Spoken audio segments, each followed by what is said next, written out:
I'll tell you my story. I'll tell you my family's story. Suicide runs on a family. But first of all, I want to tell you why this I intend to be the most important video of the world that you're going to see about preventing suicide. Because I'm going to ask for your help regarding information. I'm going to put here on the description the phone numbers you can call when you're desperate in every country. This is my ambition. I hope this video that I'm doing reaches people from all over the world, several countries. Pretty much every country has a phone number for emergencies like these. If you are on the verge of taking your own life, you can call this number, and there are people ready to talk to you so you can not do that. So I have two phone numbers from Brazil, my own country. I was born and raised in Brazil, in Rio de Janeiro. And I have from the US because I read an article on New York Times about suicide involving ChatGPT. And on the bottom of the article, there was a phone number for the US. If you're desperate, if you're thinking of doing something like this, you can call this number. So my ambition with this video is that you will help me provide the information that can help save lives, countless lives, millions of lives, because a lot of people kill themselves every year, and this is not talked enough. A lot of people don't talk about this. So this is the main issue. I don't want you to think I'm doing this out of vanity or something else. I want to help. And there's a section I'm going to talk the 5 reasons I'm doing this video. So this is the main reason. So please look in your country, look this information up. And if you can, add here on the comments, and I'll update the description of the video with information for each country. Hopefully this video, YouTube videos can last forever. So hopefully this video will go on and will help people that are not even born yet, because the phone numbers will be here, listed here according to country. So please look this up and give me the information regarding your country. I already have from Brazil and the US. So of course, a subject like this cannot be covered in one video. I'll tell you my story shortly. I'll do more videos about this subject and everything that happened to me in life. But I think it's important to start with this one, asking you for the phone number. And if you're desperate now, call this number or look for a number on your country, because this video is brand new. So I only have 2 countries. Of course, there is a phone number. There is a place you can call to avoid doing what you're thinking of doing. I've been there. I've been in your shoes. I know what you're feeling. I know what you may be thinking. I'll tell you my story. It happened to me twice. I was on the verge of doing something twice for several reasons, different reasons. So maybe my story can reach some of you for one reason or another reason, and also different ages. I was 16 the first time I tried to do it. I thought about doing it. And the last time was just a few months ago. I was, like I am now, 49. I'm going to be 50 next March, next year. So I was sexually abused several times in my childhood, and when I was a teenager, starting when I was 8 years old. It was a cleaning lady from my home, and I'll do another video talking about the sexual abuse later. I want to focus on the suicide. Otherwise, this video is going to be like 3 hours long, and nobody's going to watch it. And I want you to watch it. So only now I'm able to talk about this calmly, like I'm doing, because it was a lot of therapy, a lot of pain, a lot of suffering. And this, when I was 8 years old, it was the only time it was a woman. All the other times were men, including someone from my family, which, as you probably know, is not unheard of. It's not uncommon. A lot of abuse, a lot of rapes happen within the family, sometimes the immediate family. So This is nothing new for you. Maybe you are as well a victim of abuse. Um, so when I was 16 years old, I was done. I I couldn't take it any longer. I felt so lonely, so desperate, and ashamed because I thought it was somehow my fault that I led somebody on. That I was it was I was awakening sexually, and maybe I was leading somebody on, and I was blaming myself so much. And I had already chosen how and where I would do it. We lived in Rio de Janeiro, Brazil, and in a neighborhood in the south zone called Flamingo. And we went to school, me and my brother, my younger brother, two neighborhoods down. Catete was the neighborhood of my school, and we had to take the subway every day to come back, to go there and come back. So I thought about just jumping in front of the subway train. It was already decided, and I remember hearing voices like, it's so easy, just do some steps and all your pain will be done. All your feeling, all the terrible feeling, or all the headache, all the suffering, all the pain, all the crying, all the loneliness will be done. You just, I remember being on the platform thinking about this. Just a few more steps and you're free, you're done. But this is an illusion. I want to tell you, this is an illusion. There's no freedom about this. As I told you, I'm going to do several other videos about this subject, but suicide is not beautiful, it's not heroic, sorry about my English. It's not my first language. I'm Brazilian, as I told you, but I want to do a video that is spontaneous, so it's going to be unedited.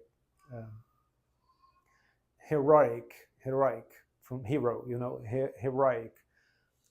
Like Thelma and Louise. I love the movie.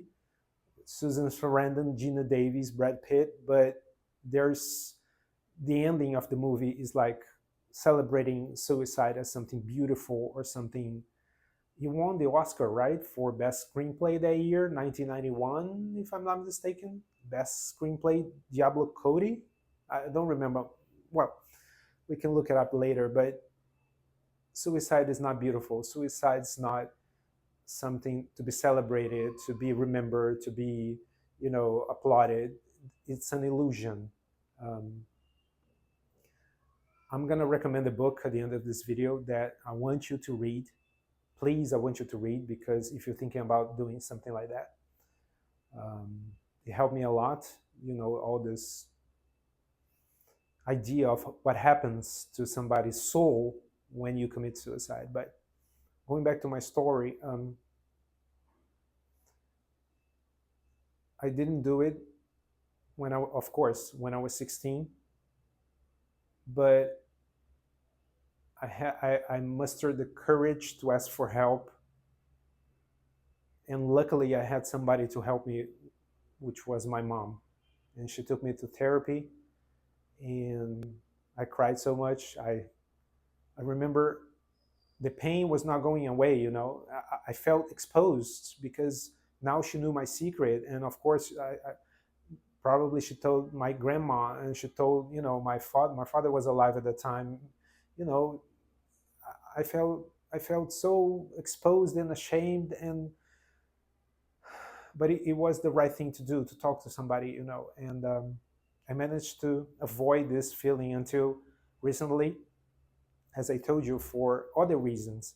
When I thought about it when I was 16, it was because of all the sexual abuse, all the feeling of shame and guilt, and all the suffering, all the sexual. I was 16 in 1992, so the world was different back then. Imagine growing up in the 80s and 90s with the AIDS. I was a gay boy, and you know. So recently, I started hearing those voices again for different reasons. Um, Addiction. I became addicted to porn. You know, this is a very recent discussion on the internet. Everybody's talking about porn, but it's really addictive and it can destroy your life. And I've been addicted to porn for 37 years since I was 12, 13. I, I'm going to talk about this later. This is a longer conversation, but addiction was masquerading um, my grief, my unresolved grief after my mom passed in 2018. She had a very difficult end of life. She died with a lot of hate in her heart.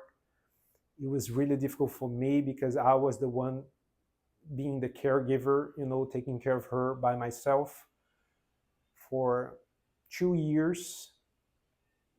And it really can do a number on you, seeing your mom, the person you love the most in the world,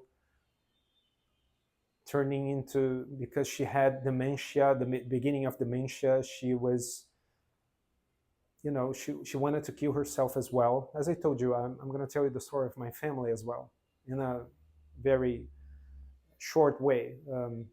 Otherwise, this video is going to be very long, but it really changes you forever to see somebody who was so full of life. Of course, you never knew my mom, but to give you a metaphor, to give you a comparison of somebody, my mom was like Scarlett O'Hara from Gone with the Wind. She was really, um, spoiled and, strong-willed. That character, remember Vivian Lee in Gone with the Wind, Scarlett O'Hara? She was my mom. That the same, you know, um, temperament, the same kind of woman, um, manipulative, exactly like that. And it was really tough on me to see a woman with that drive, with that energy, with that strength succumb, to decide to just die. She told me she wanted to kill herself, but she didn't have the courage to do it. So she decided she would just let herself go, not taking any medication more. She was already taking a lot of medication. She was addicted to prescription pills, but she was, she was neglecting the medication. She told me she didn't want to see any doctors anymore. She was just going to let herself go. Like the lungs will stop, the heart will stop, you know, she wouldn't do it. This is really tough for a son to hear that your mom wants to die, and she tells you she was so desperate. I understand. I don't have any hate for her. I know she was really sick. My dad tried to commit suicide as well. He actually tried with prescription pills. He swallowed a bunch of those, and my mom saved him on time. She called the fireman or something, and to take him to a hospital, an emergency hospital or something. And the fireman, it was the fireman. They told her that she saved that man for a matter of minutes because he was already going under. And there's my aunt, my father's sister. She managed to do it. She succeeded. She was from a wealthy family. I'm going to talk about wealth later. Like, suicide is democratic. It doesn't matter how old you are. You can be 13, 16, like I was. You can be 49, as I am today. You can be 80. It doesn't matter how old you are. It doesn't matter how you look like. It doesn't matter where you live. It's something that can reach a lot of people. You can lose control of your life. You can feel extremely lonely and desperate and don't see a way out. It doesn't matter who you are listening to me. So my aunt, she managed, she was an older lady, already. She managed to get a gun. I don't know how, but she managed to get a gun and she shot herself in the mouth. So as I told you, suicide runs on the family. Um, and recently it happened to me again because, as I told you, it was so difficult, my mom's passing. It is sad that it's one of the most painful things in the world, to see your mom succumb. It depends, because a lot of people has the luck of having your mom pass away sleeping or something, like the end of Titanic, the Gloria Stewart, she passes away sleeping, that would be the, desirable idea of, slipping away, of dying. But as I told you, and I'm probably gonna write a book about my mom because so much happened, and maybe can help somebody else. You that are taking care of your older parents right now by yourself and feeling desperate because of it. I thought I wouldn't make it. I thought I wouldn't survive because I was so desperate taking care of her. I'm not a doctor. I'm not a nurse. So I was just feeling so lonely at the time. And when she passed, uh, somebody that was occupying 24 hours of your day, suddenly there's nothing, and you feel a void. You feel like it's like a only you who've been through this can understand what I'm saying. You feel like you have no purpose. And later I realized that I've been taking care of my mom since I was a teenager, because my dad, that I mentioned before, he tried to commit suicide. He was an alcoholic, and he had bipolar disorder, on top of that. So, and he also smoked a lot. He had that cough, that cough that won't stop. And so it was a really, family is like this. We have a lot of issues. Pretty much every family has issues, has secrets, has, but recently, as I told you, I was addicted most of my life to porn and to, ejaculating, because it was a way of, the dopamine of feeling better. And recently, a few months ago, I realized I wanted to stop with that. I realized it was an actual addiction. This is something I'm going to talk about later in length, because a lot of men are addicted to porn or, casual sex or masturbating, and they think it's normal because men are supposed to, have sex with everybody. It's like something is masculine. You have to get all women, the more the merrier, something like that. But recently I decided I wanted to stop with porn, with masturbating, with casual sex, and then depression hit. This depression that was masquerading since 2018. The 5 stages of grief.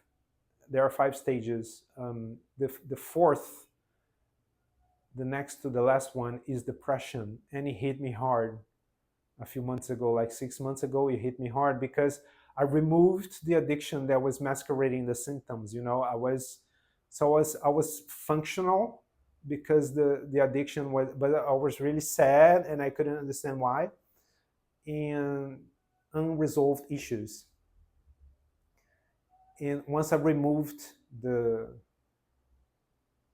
addiction, um, it hit the depression. The depression hit, and I went, to the bottom. I couldn't move. I couldn't work. I've been working on my own since 2011. I couldn't work anymore. I couldn't. I have 2 beautiful cats. They were three. There were 3 cats. I'm gonna tell you the story later. The older one, he died of old age, 20 years old. He was my mom's cat. He died in 2023 in front of me. This is another story. It was really touching, his passing. I did a video of the night before. I didn't know he was gonna die the next night, but I did a video the night before, and he passed away the next night. But he was 20 years old, a lifetime for a cat. Um, but going back to my story, so I couldn't work, and my bills starting, adding up. I couldn't find money to pay the bills, and I was getting desperate because of money. So it was a mix of two factors: the depression and the grief. I would talk about my mom, and I would start crying my eyes out, crying my eyes out like she was dead a few months ago. But no, we are in 2025. She died in 2018, and that's when I realized something was wrong, because I would cry a lot like it was something recent, and it was not. And also the money factor, and a lot of people kill themselves because of the money. They don't have any money, suddenly they lose everything, they are robbed, or they are, something happens to them, and out of a sudden they don't have any money to pay the bills, to pay food, and they get desperate and they kill themselves. So it was a combination of the two. And I'm still, doing therapy again. It's been helping me a lot. And my faith, I'm spiritism, cardicism. I don't know if you know about this.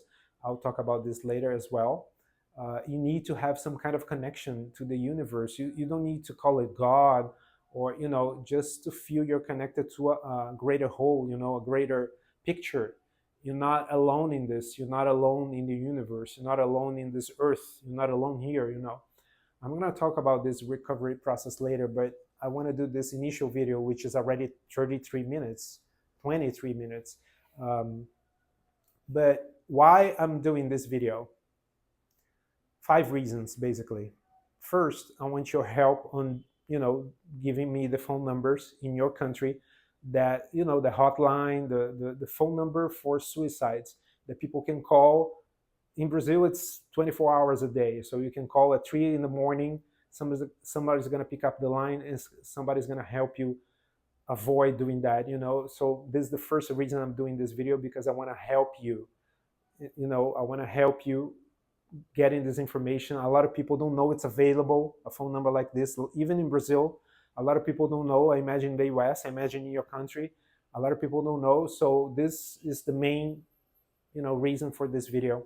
Also, I want to help you who is going through this, personally, because I've been in your shoes. I know what you're feeling. As I told you, it happened to me when I was 16, and now I'm 49. So, chances are you are young or you are older, and it happened to me for several reasons, different reasons. So chances are you can identify with me with maybe one of the reasons: money, grief, or sexual abuse. So also I wanted to put my face in front of this, because we as a society will never solve anything if we don't talk about the harsh, the difficult stuff, about the tough. We have to talk about this kind of stuff. We have to talk about this kind of thing. And a lot of information about suicide, or people that try to do it and didn't do it and recovered, and it's whispered in Reddit, or forums, some, all over the internet, is hidden with nicknames and hidden identities. But I wanted to give you my face here, and my story up front, so you can know first that you're not alone in this. All these several other reasons can lead you to suicide, but three that happened to me: grief, money, and sexual abuse, one of them can really destroy you if you're not prepared, if you don't ask for help, and if you don't get the help you ask for. This is another video I'm gonna do about it. You have to get the. It doesn't matter asking for help if you don't get the help. because you can get more desperate if you ask for help and you don't get it. So I wanted to check if something was missing, but so this is only the first video that I'm gonna do on this subject. This is a brand new YouTube channel in English. I have one in Brazilian Portuguese. I'm gonna do a version of this video as well, but um, I want to thank you for listening to me and my story so far. But um, I want to the book. I want to recommend you a book, Memoirs of a Suicide. I think there's on Amazon. I'm gonna put the description here, the link on the description here. So please buy this book.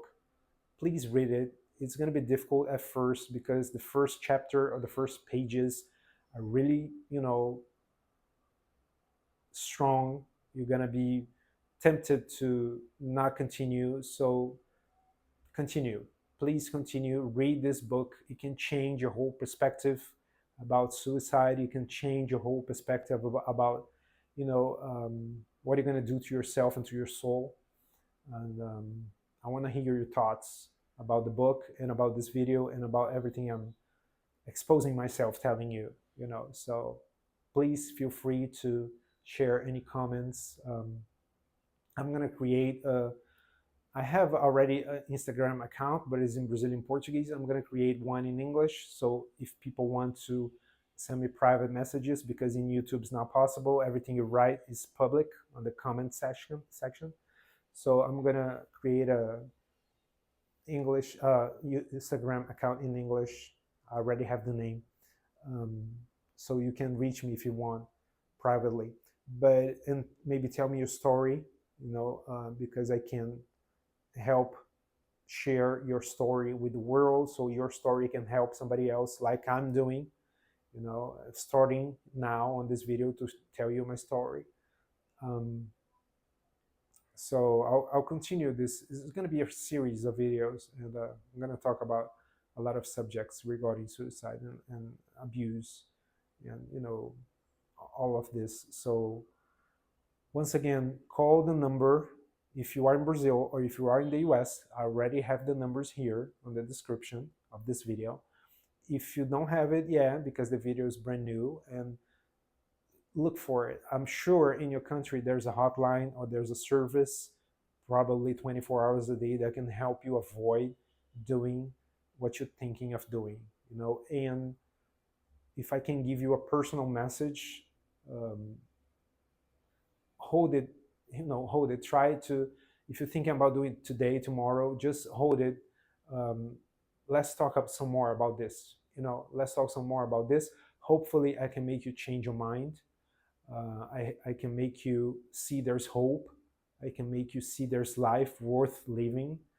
And because this decision not only affects you, but everybody surrounding you, your mom, your dad, or your brothers and sisters, your grandparents, your co-workers, your neighbors, people at your school. So don't do it.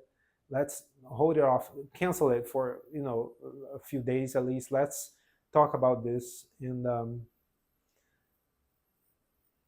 write anything you want on the comment section. Feel free to um, write anything you want, but just don't do it. Just don't do it. And if you already have plans for it, like I did when I was 16, cancel it, postpone it. Hopefully, I have a mission in this world. I believe everybody has a mission. I have a mission to help other people, and hopefully, I can help you avoid doing that. So please continue watching these videos. Ask for help. Look for the phone number. If you don't want to talk to a parent, or if you're feeling lonely, you don't have any friends to talk about this, please look for the phone number, the hotline in your country, in your city. Probably there is one, so you can call and get the help you need, like a more immediate one. And we're going to continue talking about this. So hopefully you're going to be following me, staying with me, so we can talk more about this. And read the book. Please read the book. More important than this video is you reading the book. because the book, it's such a strong story, real story of, from the other side, if you're going to believe that. This, we have to have a little faith that we get messages from the other side. That so read the, if you are not willing to read the book right now, read the reviews on Amazon. Read the reviews for the book. Maybe the reviews will convince you to read.